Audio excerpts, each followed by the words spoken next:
Good evening, everyone, and I'm here to give you my thoughts on tonight's episode of Real Housewives of Atlanta.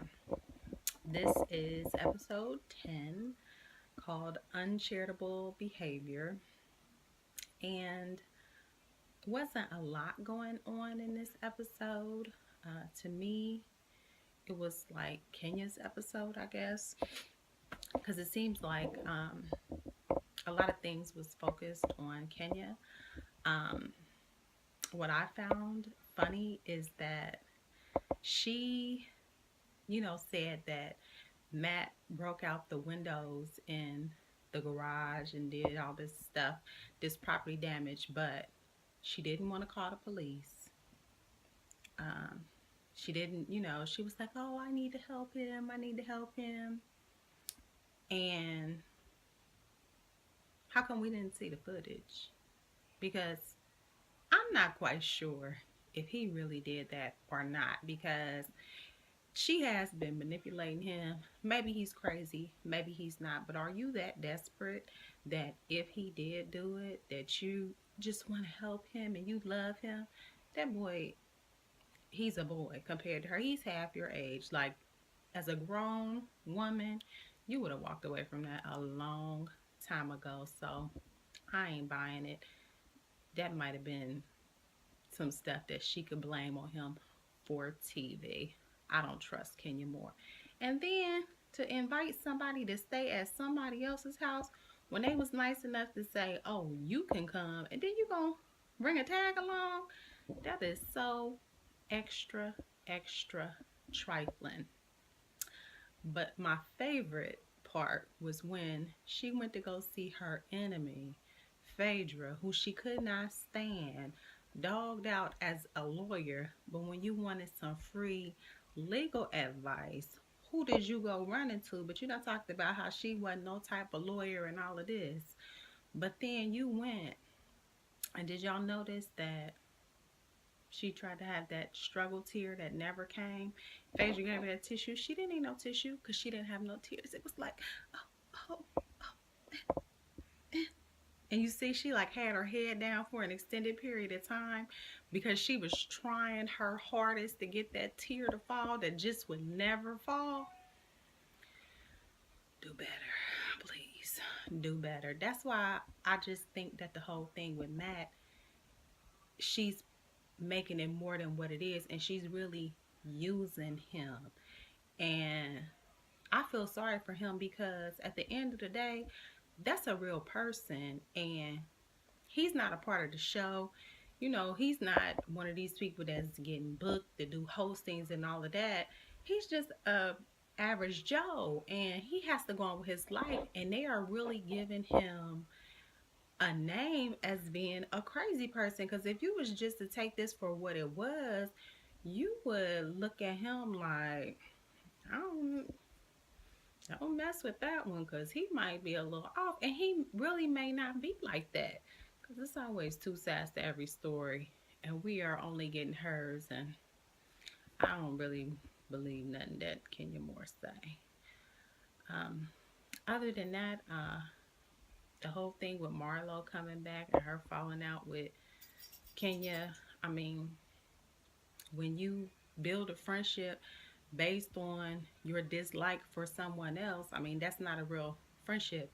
They was only friends because they was both enemies with somebody else. So of course, when the other person is no longer enemies with that person, the basis of your friendship is now gone. So y'all really wasn't friends. Y'all was friends out of convenience, friends out of situation, but obviously it wasn't genuine. Kenya is seems to be a user. She used people until she don't need them no more, and then she moves on to her next situation. Once people realize that, then I guess they'll know how to deal with her. Besides that, the whole pop-up shop part, when Apollo's mom popped up, I was like, who was that lady back there? How does she know Aiden? I was surprised when they said it was his mom, because I don't think that we have ever seen her on the show. But I don't know why Kenya was acting like she was so surprised that Phaedra would have a relationship with her. That's the grandmother of the children. I mean, regardless of the relationship issues, what does the grandmother have to do with anything? I mean, they still are 50% the father's child. And so that's their family. So why would you deny a relationship between grandmother and grandchildren? I mean, that's just ignorant. I mean, all divorces and don't have to be a nasty, evil situation where everybody just hates everybody. Other than that, I mean, nothing really happened. Cynthia sold her house, moved the house, out the house, or whatever. I mean, that wasn't nothing. I mean, like I said, I guess this was Kenya's episode, so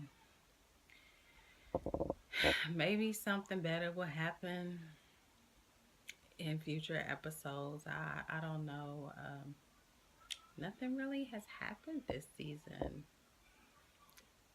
Real Housewives of Atlanta is just not really kind of serving it. I'm kind of just like waiting for the episode to be like, oh, okay, because the whole fighting thing, like, I'm tired of. I don't want to see grown women fight. Do something fun.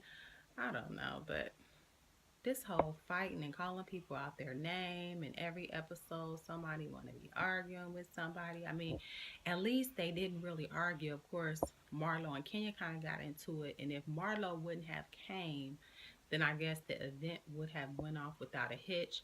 I do think, as far as the pop-up shop, that what Phaedra should have done, instead of saying, oh, give me the profit, 50% of the profit or whatever, she should have shared with the ladies, okay, I'm trying to raise $10,000. So, you know, do you want to donate $2,500 a piece, or you can donate a portion of your proceeds? Because I think if she would have told them what the goal was, maybe some of them would have been classy, like Candy was when she was like, regardless of what we make, I'm just gonna go ahead and give you the 2,500. So I feel like she should have told them on the front side, because it seemed like they didn't really know what her goal was, as to, I guess, why she was asking for the amount as far as the percentage of the sales, which, I mean, they knew going in that it was a charity event. So I felt like whatever was received as profit should have been 100% donated. It shouldn't have been an issue of percentage. I mean, it's a charity event. I mean, it would be a tax write-off. So obviously, you can tell some of them are struggle businesses, because they didn't want to get a little percentage that she was asking. So, I mean, it's not like you would have been coming off nothing. You would have just broke even. So, what's the big deal? Didn't seem like it was that big of a turnout from what they showed, but she did say they made $7,000. So why couldn't she just find somebody to donate the whole 10? Ain't it supposed to be a lot of ballers in Atlanta? I guess not. All the people that they be saying she slept with and everything like that, and the whole thing, too, about Portia and Candy's baby daddy or whatever, for Kenya to be like, ooh, is that who peed on her? She is so petty. She is too old to be that petty. Like, every chance she get, she always be having to say something slick about somebody. But when they go to that reunion, she be the first one to be like, you're always picking on me and slow blow, low blow. But she be forgetting that she be saying stuff all the time? Oh, that was just jokes. Oh, that was just shade. I was just being fun. Girl, if you can dish it, then you need to be able to take it. But that's it for this episode. Talk to you later.